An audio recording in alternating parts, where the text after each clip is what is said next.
Om Swastiastu. Perkenalkan, nama saya Kadek Sri Diantari, nomor absen 14, kelas 11 Bahasa.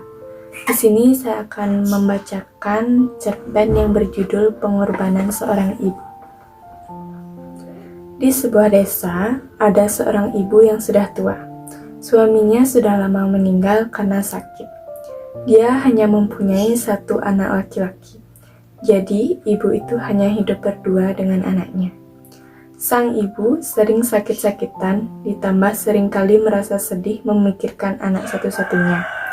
Anaknya mempunyai tabiat yang sangat buruk, yaitu suka mencuri, berjudi, mengadu ayam, dan banyak lagi.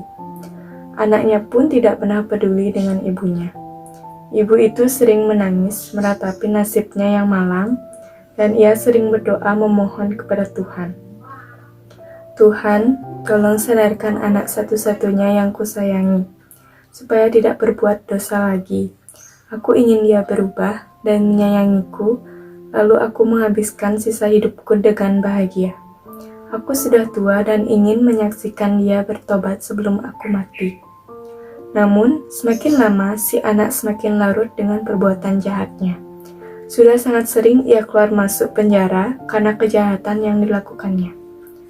Dia tidak pernah menyesal dan dia tidak pernah berubah sedikit pun. Ibunya sangat sedih melihat anaknya yang seperti ini. Suatu hari, ia kembali mencuri di rumah penduduk desa.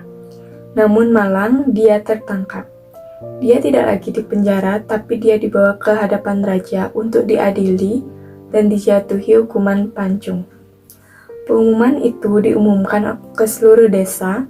Hukuman akan dilakukan keesokan hari di depan rakyat desa dan tepat pada saat lonceng berdentang menandakan pukul 6 pagi dan menandakan hukuman itu dilakukan. Berita hukuman itu sampai ke telinga si ibu. Dia menangis meratapi anak yang disayanginya dan berdoa berlutut kepada Tuhan. Tuhan, ampuni anak hamba. Biarlah hamba yang sudah tua ini yang menanggung dosanya. Dengan tertatih-tatih, dia mendatangi raja dan memohon supaya anaknya dibebaskan. Raja, tolong bebaskan anakku. Biarkan aku yang sudah tua ini yang menerima hukuman ini, Raja. Saya mohon. Tidak bisa. Anakmu sudah keterlaluan. Jika dia dibiarkan, dia akan sangat merugikan warga. Lagi pula, dari dulu sampai sekarang, dia tidak pernah berubah. Keputusan raja sudah bulat, anaknya harus menjalani hukuman.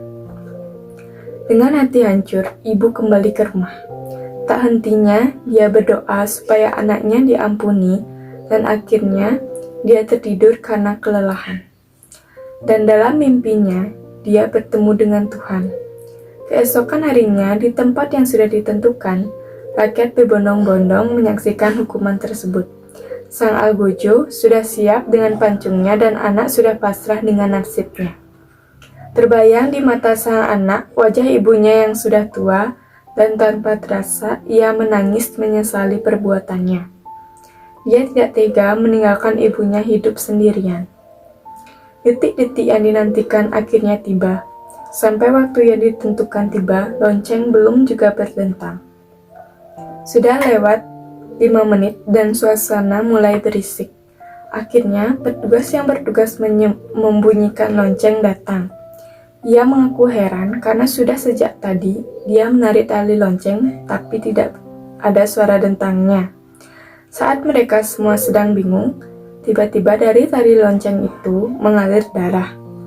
Darah itu berasal dari atas tempat di mana lonceng itu diikat. Dengan jantung berdebar-debar, seluruh rakyat menantikan saat beberapa orang naik ke atas menyelidiki sumber darah. Dan ternyata di dalam lonceng ditemui tubuh si ibu tua dengan kepala hancur berlumuran darah. Dia memeluk bandul di dalam lonceng yang menyebabkan lonceng tidak berbunyi. Dan sebagai gantinya, kepalanya yang terbentur di dinding lonceng. Seluruh orang yang menyaksikan kejadian itu tertunduk dan meneteskan air mata. Sementara si anak meraung-raung memeluk tubuh ibunya yang sudah diturunkan.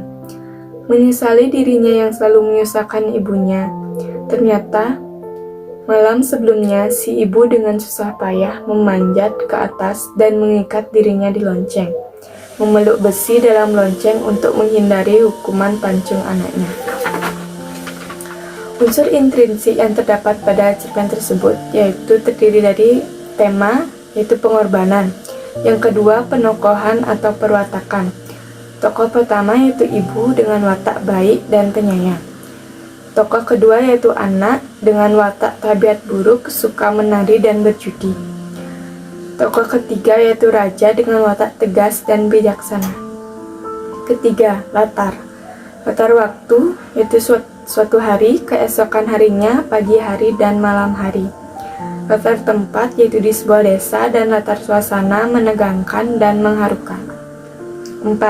Alur yang digunakan yaitu alur mundur. Yang kelima, sudut pandang yang digunakan yaitu sudut pandang orang ketiga. Yang keenam, gaya bahasa. Gaya bahasa yang digunakan yaitu gaya bahasa formal. Yang terakhir, amanat, yaitu gunakan waktu sebaik mungkin, karena waktu tidak akan bisa diputar kembali, dan selalu lihatlah orang-orang di sekitar kita yang selalu menyayangi kita. Nilai yang terkandung dalam cerpen tersebut adalah nilai moral. Nilai moral dapat berupa nilai moral yang baik atau buruk. Nilai moral yang baik terdapat pada tokoh ibu, sedangkan nilai moral buruk terdapat pada anak. Sekian yang bisa saya bacakan tentang cerpen tersebut. Terima kasih. Om Santi Santi Santi.